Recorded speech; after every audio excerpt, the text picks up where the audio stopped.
ನಮಸ್ತೆ ಎಲ್ರಿಗೂ, ನಾನು ಶೋಭಾ.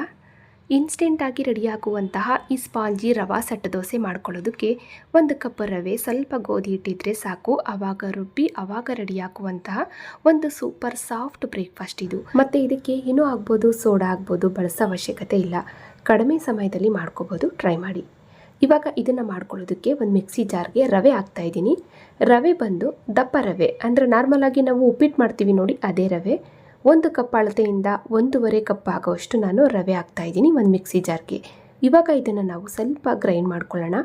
1-2 ಸುತ್ತು ಫಸ್ಟು ನಾವು ರವೆನ ಗ್ರೈಂಡ್ ಮಾಡ್ಕೋಬೇಕು, ಆಮೇಲೆ ಉಳಿದ ಪದಾರ್ಥನ ಸೇರಿಸೋಣ. ಇವಾಗ ನೋಡಿ, ಈ ರೀತಿ ನಾನು ರವೆನ ಗ್ರೈಂಡ್ ಮಾಡ್ಕೊಂಡಿದ್ದೀನಿ. 1-2 ಸುತ್ತು ನಾವು ಗ್ರೈಂಡ್ ಮಾಡಿಕೊಂಡ್ರೆ ರವೆ ಸ್ವಲ್ಪ ನುಣ್ಣಗಾಗುತ್ತೆ ಮತ್ತು ದೋಸೆನೂ ಕೂಡ ಸಾಫ್ಟಾಗಿ ಬರುತ್ತೆ. ಇವಾಗ ಇಷ್ಟಾಗಿದೆ. ಇವಾಗ ನಾವು ಇದ್ರ ಜೊತೆಗೆ ಗೋಧಿ ಹಿಟ್ಟನ್ನು ಹಾಕೋಣ. 1 ಕಪ್ ಗೋಧಿ ಹಿಟ್ಟು, 1.5 ಕಪ್ ಆಗೋಷ್ಟು ರವೆಗೆ 1 ಕಪ್ ಗೋಧಿ ಹಿಟ್ಟು ಹಾಕಿದರೆ ಸಾಕಾಗುತ್ತೆ. 1 ಕಪ್ ಗೋಧಿ ಹಿಟ್ಟು ಹಾಕಿದ ಮೇಲೆ ಅದೇ ಕಪ್ಪಲ್ಲಿ 1 ಕಪ್ ಮೊಸರು ಹಾಕೋಣ. ಮೊಸರು ಅಥವಾ ಗಟ್ಟಿ ಮಜ್ಜಿಗೆ ಏನು ಬೇಕಾದರೂ ಹಾಕ್ಬೋದು. ನಾನಿಲ್ಲಿ 1 ಕಪ್ ಮೊಸರು ಹಾಕ್ಕೊಂಡಿದ್ದೀನಿ. ಅದೇ ಕಪ್ಪಲ್ಲಿ ಸ್ವಲ್ಪ ನಾವು ನೀರು ಹಾಕ್ಕೊಂಡು ಇದನ್ನು ನಾವು ದೋಸೆ ಹಿಟ್ಟಿನ ಹದದಲ್ಲಿ ಗ್ರೈಂಡ್ ಮಾಡ್ಕೋಬೇಕು. ಒಂದು ಸಲ ಸ್ಪೂನಲ್ಲಿ ಮಿಕ್ಸ್ ಮಾಡ್ಕೊಳ್ಳಿ. ಮಿಕ್ಸ್ ಮಾಡಿಕೊಂಡು ಆಮೇಲೆ ನಾವು ಸ್ವಲ್ಪನೇ ನೀರು ಹಾಕ್ಕೊಂಡು ಮಧ್ಯ ದೋಸೆ ಹಿಟ್ಟಿನ ಹದದಲ್ಲಿ ಗ್ರೈಂಡ್ ಮಾಡ್ಕೋಬೇಕು. ನೋಡಿ, ಈ ರೀತಿ ನಾನು ಗ್ರೈಂಡ್ ಮಾಡ್ಕೊಂಡಿದ್ದೀನಿ. ಒಂದೇ ಸಲ ಗ್ರೈಂಡ್ ಮಾಡ್ಕೋತೀರಾ ಅಥವಾ ಸ್ವಲ್ಪನೇ ಹಾಕ್ಕೊಂಡು 2 ಸಲ ಗ್ರೈಂಡ್ ಮಾಡ್ಕೋತೀರಾ? ಒಟ್ಟಿನಲ್ಲಿ ದೋಸೆ ಹಿಟ್ಟಿನ ಹದದಲ್ಲಿ ಈ ರೀತಿ ನಾವು ಗ್ರೈಂಡ್ ಮಾಡ್ಕೋಬೇಕು. ನೋಡಿ, ಇವಾಗ ದೋಸೆ ಮಾಡೋದಕ್ಕೆ ಹಿಟ್ಟಂತೂ ಸೂಪರಾಗಿ ರೆಡಿ ಆಯಿತು. ಇವಾಗ ಇದನ್ನು ನಾವು ತೆಗೆದು ಒಂದು ಪಾತ್ರೆಗೆ ಸೇರಿಸೋಣ. ಎಲ್ಲ ಹಿಟ್ಟನ್ನು ಕೂಡ ಈ ರೀತಿ ಒಂದು ಪಾತ್ರೆಗೆ ಹಾಕ್ಕೊಂಡು ಸ್ವಲ್ಪ ಮಿಕ್ಸಿ ತೊಳೆದ ನೀರು ಹಾಕ್ಕೊಂಡು ಇವಾಗ ಇದಕ್ಕೆ ರುಚಿಗೆ ಉಪ್ಪನ್ನು ಕೂಡ ಸೇರಿಸಿದಾಯಿತು. ಹಾಗೆ ಇನ್ಸ್ಟೆಂಟಾಗಿ ಮಾಡ್ತಾ ಇರೋದ್ರಿಂದ ಒಂದೇ ಒಂದು ಚಿಟಿಕೆ ಅಡುಗೆ ಸೋಡಾನ ಹಾಕಿದ್ದೀನಿ. ಇದು ಆಪ್ಷನಲ್ ಅಷ್ಟೇ, ಹಾಕ್ಲೇಬೇಕನ್ನೋದಿಲ್ಲ. ಇವಾಗ ಚೆನ್ನಾಗಿ ಒಂದ್ಸಲ ಮಿಕ್ಸ್ ಮಾಡಿಕೊಂಡು ದೋಸೆ ಹಿಟ್ಟಿನ ಹದದಲ್ಲಿ ಇದನ್ನು ರೆಡಿ ಮಾಡ್ಕೋಬೇಕು. ತುಂಬ ತೆಳುವಾಗೂ ಬೇಡ, ಹಾಗೆ ತುಂಬ ಗಟ್ಟಿಯಾಗೂ ಕೂಡ ಇರಬಾರ್ದು. ನೋಡಿಕೊಂಡು ಹೆಚ್ಚು ಕಮ್ಮಿ ಸ್ವಲ್ಪ ನೀರು ಹಾಕ್ಕೊಂಡು ಇದನ್ನು ನಾವು ರೆಡಿ ಮಾಡ್ಕೊಳ್ಳೋಣ. ನೋಡಿ, ಇಷ್ಟೇ ಇದು. ಈ ರೀತಿ ನಾನು ರೆಡಿ ಮಾಡ್ಕೊಂಡಿದ್ದೀನಿ, ಸ್ವಲ್ಪ ಮಿಕ್ಸಿ ತೊಳೆದ ನೀರು ಹಾಕ್ಕೊಂಡು. ಇವಾಗ ಇದನ್ನು ನಾವು ಮುಚ್ಚಿ ಒಂದು 10 ಅಥವಾ 15 ನಿಮಿಷ ಒಂದು ಸೈಡಲ್ಲಿ ಎತ್ತಿಡೋಣ. ಸಿಂಪಲ್ಲಾಗಿ ಯಾವುದಾದ್ರೂ ಒಂದು ಚಟ್ನಿ ಮಾಡ್ಕೊಳ್ಳೋ ತನಕ ಮಾತ್ರ. ಇವಾಗ ಇದಕ್ಕೆ ಸ್ವಲ್ಪ ತೆಂಗಿನಕಾಯಿ ಚಟ್ನಿನ ರೆಡಿ ಮಾಡ್ಕೊಳ್ಳೋಣ. ಚಟ್ನಿ ಮಾಡ್ಕೊಳ್ಳೋದಕ್ಕೆ ಒಂದು ಮಿಕ್ಸಿ ಜಾರ್ಗೆ ತೆಂಗಿನಕಾಯಿ ಹಾಕಿದ್ದೀನಿ, 1/2 ಕಪ್ ಆಗೋವಷ್ಟು. ಹಾಗೆ 1/2 ಕಪ್ ಆಗುವಷ್ಟು ಹುರ್ಗಡ್ಲೆನ ಹಾಕ್ಕೊಂಡು ಒಂದು 4-5 ಇಲ್ಕು ಬೆಳ್ಳುಳ್ಳಿ, ಹಾಗೆ ಒಂದು 3 ಹಸಿಮೆಣಸಿನ್ಕಾಯಿ ಖಾರಕ್ಕೆ ನೋಡ್ಕೊಂಡು ಹಾಕ್ಕೊಳ್ಳಿ. ಹಾಗೆ ಸ್ವಲ್ಪ ಹುಣಸೆಹಣ್ಣು, ಒಂದು ಚಿಕ್ಕ ತುಂಡು ಶುಂಠಿ, ರುಚಿಗೆ ಉಪ್ಪನ್ನು ಹಾಕ್ಕೊಳ್ಳೋಣ. ಹಾಗೆ ಸ್ವಲ್ಪ ಇದಕ್ಕೆ ಪುದೀನ ಸೊಪ್ಪು, ಅದೇ ಪ್ರಮಾಣದಲ್ಲಿ ಸ್ವಲ್ಪ ಕೊತ್ತಂಬರಿ ಸೊಪ್ಪನ್ನು ಹಾಕ್ಕೊಂಡು ಗ್ರೈಂಡ್ ಮಾಡೋದಕ್ಕೆ ಎಷ್ಟು ನೀರು ಬೇಕು ಅಷ್ಟು ನೀರನ್ನು ಹಾಕ್ಕೊಂಡು ಈ ಚಟ್ನಿನ ನಾವು ತುಂಬ ನುಣ್ಣಗೂ ಬೇಡ, ತುಂಬ ತರಿಯಾಗೂ ಬೇಡ, ಒಂದು ಮೀಡಿಯಮ್ ಆಗಿ ನಾವು ಗ್ರೈಂಡ್ ಮಾಡ್ಕೊಳ್ಳೋಣ. ನೋಡಿ, ಈ ರೀತಿ ನಾನು ಗ್ರೈಂಡ್ ಮಾಡ್ಕೊಂಡಿದ್ದೀನಿ. ಇಷ್ಟೇ ಇದು. ಸಿಂಪಲ್ಲಾಗಿ ಒಂದು ಚಟ್ನಿನೂ ಕೂಡ ರೆಡಿ ಆಯಿತು. ಇವಾಗ ಇದಕ್ಕೆ ಬೇಕಾದರೆ ನಾವು ಒಗ್ಗರಣೆನ ಮಾಡಿ ಸೇರಿಸ್ಕೋಬೋದು ಅಥವಾ ಹಾಗೆ ಕೂಡ ಇದನ್ನು ಉಪಯೋಗಿಸ್ಕೋಬೋದು. ನಾನಿಲ್ಲಿ ಸಿಂಪಲ್ಲಾಗಿ ಇದಕ್ಕೆ ಒಂದು ಒಗ್ಗರಣೆನ ಮಾಡಿ ಸೇರಿಸ್ತಾ ಇದ್ದೀನಿ. ನೋಡಿ, ಇಷ್ಟೇ ಇದು. ಸಾಸಿವೆ, ಸ್ವಲ್ಪ ಉದ್ದಿನಬೇಳೆ, ಹಾಗೆ ಸ್ವಲ್ಪ ಕರಿಬೇವು, ಒಣಮೆಣಸಿನ್ಕಾಯಿ ಹಾಕ್ಕೊಂಡು ಚಿಕ್ಕದಾಗಿ ಒಂದು ಒಗ್ಗರಣೆನೂ ಕೂಡ ಮಾಡಿ ಸೇರಿಸಿದಾಯಿತು. ಇವಾಗ ಇನ್ಸ್ಟೆಂಟಾಗಿ ಒಂದು ಚಟ್ನಿನೂ ಕೂಡ ರೆಡಿ ಆಯಿತು. ಇವಾಗ ಇದನ್ನು ಮುಚ್ಚಿ ಹಾಗೆ ಒಂದು ಸೈಡಲ್ಲಿ ಇಡೋಣ. ಆವಾಗಲೇ ನಾವು ಮಿಕ್ಸ್ ಮಾಡಿ ಹಿಟ್ಟಂತ ಈ ದೋಸೆ ಹಿಟ್ಟನ್ನು ನೋಡೋಣ. ದೋಸೆ ಹಿಟ್ಟು ಕೂಡ ಒಂದು 10-15 ನಿಮಿಷ ಆಯಿತು. ಒಂದು ಚಟ್ನಿ ಮಾಡ್ಕೊಳ್ಳೋ ತನಕ ಹಾಗೆ ಒಂದು ಸೈಡಲ್ಲಿ ಇಟ್ಟಿದೆ ಅಷ್ಟೇ.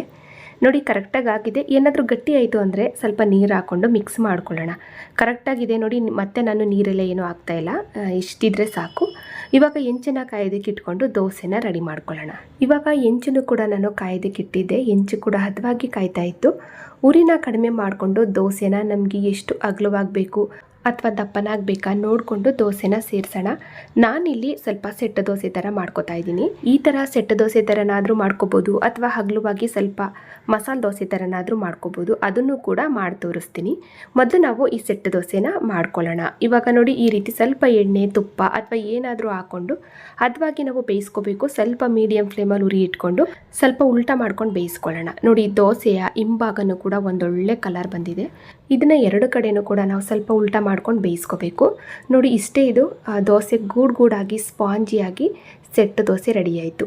ತುಂಬ ಸಾಫ್ಟಾಗಿರುತ್ತೆ. ಇವಾಗ ಒಂದು ಸೆಟ್ ದೋಸೆ ರೆಡಿ ಆಯಿತು. ತೆಗೆದು ಹಾಗೆ ಇದನ್ನು ಒಂದು ಪಾತ್ರೆಗೆ ಹಾಕ್ಬಿಟ್ಟು ಮತ್ತೆ ಇನ್ನೊಂದು ದೋಸೆನೂ ಕೂಡ ನಾನು ರೆಡಿ ಮಾಡಿ ತೋರಿಸ್ತಾ ಇದ್ದೀನಿ. ಸೇಮ್ ಒಂದು ವಿಧಾನದಲ್ಲಿ 2ನೇ ಸಲ ನಾವು ದೋಸೆನ ಹಾಕಬೇಕಾದ್ರೆ ಹೆಂಚು ಚೆನ್ನಾಗಿ ಕಾದಿರುತ್ತೆ. ಸ್ವಲ್ಪ ನೀರನ್ನ ಚುಮ್ಕಿಸ್ಕೊಂಡು ಹೀಟ್ ಕಡಿಮೆ ಮಾಡಿಕೊಂಡು ದೋಸೆನ ಹಾಕಿ. ನೋಡಿ, ಇಷ್ಟೇ ಇದು. ಈ ರೀತಿ ದೋಸೆ ಹಾಕ್ಕೊಂಡು ಸ್ವಲ್ಪ ಎಣ್ಣೆ ತುಪ್ಪ ಬೆಣ್ಣೆ ಏನಾದರೂ ಹಾಕಿ ಎರಡು ಸೈಡು ಬೇಯಿಸ್ಕೋಬೇಕು. ಯಾಕೆಂದರೆ ಇದು ಸೆಟ್ ದೋಸೆ ನೋಡಿ ಸ್ವಲ್ಪ ದಪ್ಪ ಇರುತ್ತೆ, ಹಂಗಾಗಿ ಎರಡು ಸೈಡು ಕೂಡ ಉಲ್ಟಾ ಮಾಡಿ ಬೇಯಿಸ್ಕೊಂಡ್ರೆ ಸಕ್ಕ ಸಾಫ್ಟ್ ಆದ ಸ್ಪಾಂಜಿ ಸೆಟ್ ದೋಸೆ ರೆಡಿಯಾಗೋಗುತ್ತೆ. ನೋಡಿ ಇಷ್ಟೇ, ಇದು ಒಂದೊಳ್ಳೆ ಕಲರು ಕೂಡ ಬಂದಿದೆ, ತುಂಬ ರುಚಿಯಾಗೂ ಕೂಡ ಇರುತ್ತೆ ಈ ದೋಸೆ. ಇವಾಗ ಒಂದು ಮಸಾಲೆ ದೋಸೆನೂ ಕೂಡ ಮಾಡಿ ತೋರಿಸ್ತಾ ಇದ್ದೀನಿ ನಿಮಗೆ. ಇದನ್ನು ಕೂಡ ನಮಗೆ ಎಷ್ಟು ಅಗಲವಾಗಬೇಕು ಎಷ್ಟು ತೆಳುವಾಗಬೇಕಾದ್ರೂ ನಾವು ಮಾಡ್ಕೋಬೋದು. ಸ್ವಲ್ಪನೂ ಕೂಡ ಕಿತ್ತೋಗಲ್ಲ ಮತ್ತು ಮುರಿದೋಗಲ್ಲ, ಅಷ್ಟು ಚೆನ್ನಾಗಿ ಬರುತ್ತೆ ದೋಸೆ ಇದು. ಇವಾಗ ಇದಕ್ಕೂ ಕೂಡ ಸ್ವಲ್ಪ ಎಡ್ಜಸ್ಗೆಲ್ಲ ಎಣ್ಣೆ ತುಪ್ಪ ಏನು ಬೇಕಾದರೂ ಹಾಕ್ಕೊಂಡು ಉರಿನ ಹೈ ಫ್ಲೇಮಲ್ಲಿ ಇಟ್ಕೊಂಡು ದೋಸೆನ ಸ್ವಲ್ಪ ಕಲರ್ ಚೇಂಜ್ ಆಗೋ ತನಕ ಬೇಯಿಸ್ಕೋಬೇಕು. ನೋಡಿ ಇಷ್ಟೇ, ಇದು ಫೈನಲಿ ಮಸಾಲೆ ದೋಸೆ ಅಂದರೆ ಸ್ವಲ್ಪ ಕ್ರಿಸ್ಪಿಯಾಗಿರುತ್ತೆ ದೋಸೆ. ಈ ರೀತಿ ಬೇಕಾದರೂ ಮಾಡ್ಕೋಬೋದು ಅಥವಾ ಈ ಥರ ಸ್ಪಾಂಜಿ ಸೆಟ್ ದೋಸೆ ಕೂಡ ಮಾಡ್ಕೋಬೋದು. ಒಟ್ಟಿನಲ್ಲಿ ಒಂದೇ ಹಿಟ್ಟಲ್ಲಿ ಎರಡು ಥರದ ದೋಸೆನೂ ಕೂಡ ಮಾಡ್ಕೋಬೋದು. ತುಂಬ ಸಾಫ್ಟಾಗಿ ಬರುತ್ತೆ, ಖಂಡಿತ ಟ್ರೈ ಮಾಡಿ. ಮತ್ತು ಮಕ್ಕಳ ಲಂಚ್ ಬಾಕ್ಸ್ಗೂ ಕೂಡ ಧಾರಾಳವಾಗಿ ಹಾಕಿ ಕಳಿಸ್ಬೋದು. ಮಕ್ಕಳಂತೂ ಇನ್ನೂ ಇಷ್ಟಪಟ್ಟು ತಿಂತಾರೆ, ಯಾಕೆಂದರೆ ಈ ದೋಸೆ ಅಷ್ಟು ಸಾಫ್ಟಾಗಿರುತ್ತೆ ಮತ್ತು ರವೆ ಹಾಗೆ ಗೋಧಿ ಹಿಟ್ಟು ಮೊಸರು ಹಾಕಿ ಮಾಡಿರೋದ್ರಿಂದ ಹೆಲ್ತಿ ಕೂಡ. ಟ್ರೈ ಮಾಡಿ. ನೋಡಿದ್ರಲ್ಲ ಫ್ರೆಂಡ್ಸ್, ಇವತ್ತಿನ ಈ ಇನ್ಸ್ಟೆಂಟಾಗಿ ರೆಡಿಯಾಗುವಂತಹ ಸ್ಪಾಂಜಿ ರವಾ ಸೆಟ್ ದೋಸೆ ರೆಸಿಪಿ ನಿಮ್ಮೆಲ್ರಿಗೂ ಇಷ್ಟ ಆಯಿತು ಅನ್ಕೋತೀನಿ. ಇಷ್ಟ ಆದರೆ ಲೈಕ್ ಮಾಡಿ, ಶೇರ್ ಮಾಡಿ. ಹಾಗೆ ಇದೇ ರೀತಿ ನೆಕ್ಸ್ಟ್ ಈಜಿ ರೆಸಿಪಿಗಳಿಗಾಗಿ ನೋಡಿ ತಿಳಿ ಮಾಡಿ ಕಲಿ ಚಾನಲ್ನ ಸಬ್ಸ್ಕ್ರೈಬ್ ಮಾಡ್ಕೊಳ್ಳಿ. ಹಾಗೆ ಬೆಲ್ ಬಟನ್ನು ಕೂಡ ಕ್ಲಿಕ್ ಮಾಡಿ.